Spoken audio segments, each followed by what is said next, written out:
ਹੁਣ ਕੁਛ ਕੁ ਇਮੀਗ੍ਰੇਸ਼ਨ ਦੇ ਨਾਲ ਰਿਲੇਟਡ ਆਪਾਂ ਖਬਰਾਂ ਸਾਂਝੀਆਂ ਕਰੀਏ। ਪ੍ਰੈਜ਼ੀਡੈਂਟ ਡੋਨਲਡ ਟਰੰਪ ਹੋਣਾ ਨੇ ਪਿਛਲੇ ਵੀਕਐਂਡ ਦੇ ਦੌਰਾਨ ਇੱਕ ਜੋ ਮੈਮੋਰੈਂਡਮ ਆ ਉਹ ਸਾਈਨ ਕੀਤਾ ਹੈਗਾ, ਜਿਹਦੇ ਮੁਤਾਬਕ ਯੂਐਸ ਦੀ ਜਿਹੜੀ ਮਿਲਟਰੀ ਆ, ਉਹ ਫੈਡਰਲ ਲੈਂਡ ਜੋ ਸਦਰਨ ਬਾਰਡਰ ਦੇ ਨਾਲ-ਨਾਲ ਹੈਗੀ ਆ, ਉਹਦੇ ਉੱਤੇ ਮਿਲਟਰੀ ਕੰਟਰੋਲ ਕਰੂਗੀ।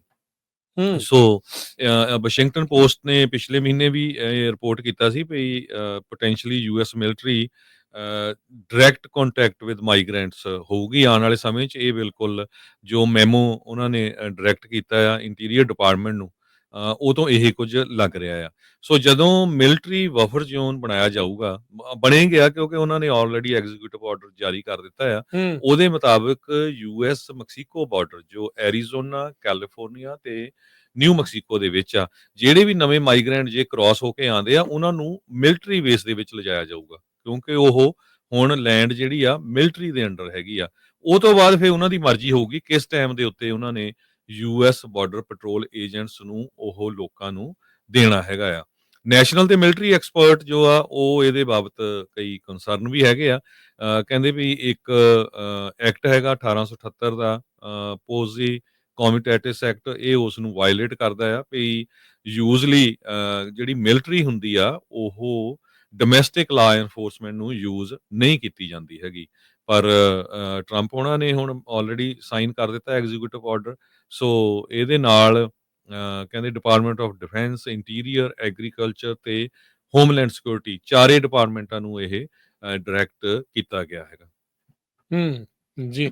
ਹੁਣ ਕੁਛ ਕੁ ਇਮੀਗ੍ਰੇਸ਼ਨ ਦੇ ਨਾਲ ਰਿਲੇਟਡ ਆਪਾਂ ਖਬਰਾਂ ਸਾਂਝੀਆਂ ਕਰੀਏ। ਪ੍ਰੈਜ਼ੀਡੈਂਟ ਡੋਨਲਡ ਟਰੰਪ ਹੋਣਾ ਨੇ ਪਿਛਲੇ ਵੀਕਐਂਡ ਦੇ ਦੌਰਾਨ ਇੱਕ ਜੋ ਮੈਮੋਰੈਂਡਮ ਆ ਉਹ ਸਾਈਨ ਕੀਤਾ ਹੈਗਾ, ਜਿਹਦੇ ਮੁਤਾਬਕ ਯੂਐਸ ਦੀ ਜਿਹੜੀ ਮਿਲਟਰੀ ਆ, ਉਹ ਫੈਡਰਲ ਲੈਂਡ ਜੋ ਸਦਰਨ ਬਾਰਡਰ ਦੇ ਨਾਲ-ਨਾਲ ਹੈਗੀ ਆ, ਉਹਦੇ ਉੱਤੇ ਮਿਲਟਰੀ ਕੰਟਰੋਲ ਕਰੂਗੀ। हुँ, ਸੋ ਵਾਸ਼ਿੰਗਟਨ ਪੋਸਟ ਨੇ ਪਿਛਲੇ ਮਹੀਨੇ ਵੀ ਇਹ ਰਿਪੋਰਟ ਕੀਤਾ ਸੀ ਵੀ potentially US military direct contact with migrants ਹੋਊਗੀ ਆਉਣ ਵਾਲੇ ਸਮੇਂ 'ਚ। ਇਹ ਬਿਲਕੁਲ ਜੋ ਮੈਮੋ ਉਹਨਾਂ ਨੇ ਡਾਇਰੈਕਟ ਕੀਤਾ ਆ ਇੰਟੀਰੀਅਰ ਡਿਪਾਰਟਮੈਂਟ ਨੂੰ, ਉਹ ਤੋਂ ਇਹ ਕੁਝ ਲੱਗ ਰਿਹਾ ਆ।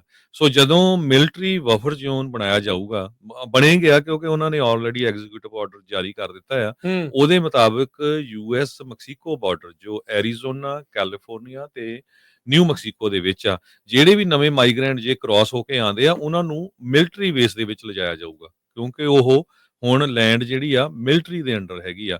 ਉਹ ਤੋਂ ਬਾਅਦ ਫਿਰ ਉਹਨਾਂ ਦੀ ਮਰਜ਼ੀ ਹੋਊਗੀ ਕਿਸ ਟਾਈਮ ਦੇ ਉੱਤੇ ਉਹਨਾਂ ਨੇ ਯੂਐਸ ਬਾਰਡਰ ਪੈਟਰੋਲ ਏਜੰਟਸ ਨੂੰ ਉਹ ਲੋਕਾਂ ਨੂੰ ਦੇਣਾ ਹੈਗਾ ਆ। ਨੈਸ਼ਨਲ ਤੇ ਮਿਲਟਰੀ ਐਕਸਪਰਟ ਜੋ ਆ ਉਹ ਇਹਦੇ ਬਾਬਤ ਕਈ ਕੰਸਰਨ ਵੀ ਹੈਗੇ ਆ। ਕਹਿੰਦੇ ਵੀ ਇੱਕ ਐਕਟ ਹੈਗਾ 1878 ਦਾ, ਪੋਜ਼ੀ ਕੋਮਿਟੇਟਿਸ ਐਕਟ, ਇਹ ਉਸ ਨੂੰ ਵਾਇਲੇਟ ਕਰਦਾ ਆ ਵੀ ਯੂਜ਼ਲੀ ਜਿਹੜੀ ਮਿਲਟਰੀ ਹੁੰਦੀ ਆ ਉਹ ਡੋਮੈਸਟਿਕ ਲਾ ਐਨਫੋਰਸਮੈਂਟ ਨੂੰ ਯੂਜ਼ ਨਹੀਂ ਕੀਤੀ ਜਾਂਦੀ ਹੈਗੀ। ਪਰ ਟਰੰਪ ਉਹਨਾਂ ਨੇ ਹੁਣ ਆਲਰੇਡੀ ਸਾਈਨ ਕਰ ਦਿੱਤਾ ਐਗਜ਼ੀਕਿਊਟਿਵ ਆਰਡਰ। ਸੋ ਇਹਦੇ ਨਾਲ ਕਹਿੰਦੇ department of defence, interior, agriculture ਤੇ ਹੋਮਲੈਂਡ ਸਿਕਿਉਰਿਟੀ ਚਾਰੇ ਡਿਪਾਰਟਮੈਂਟਾਂ ਨੂੰ ਇਹ ਡਾਇਰੈਕਟ ਕੀਤਾ ਗਿਆ ਹੈਗਾ। हुँ, जी।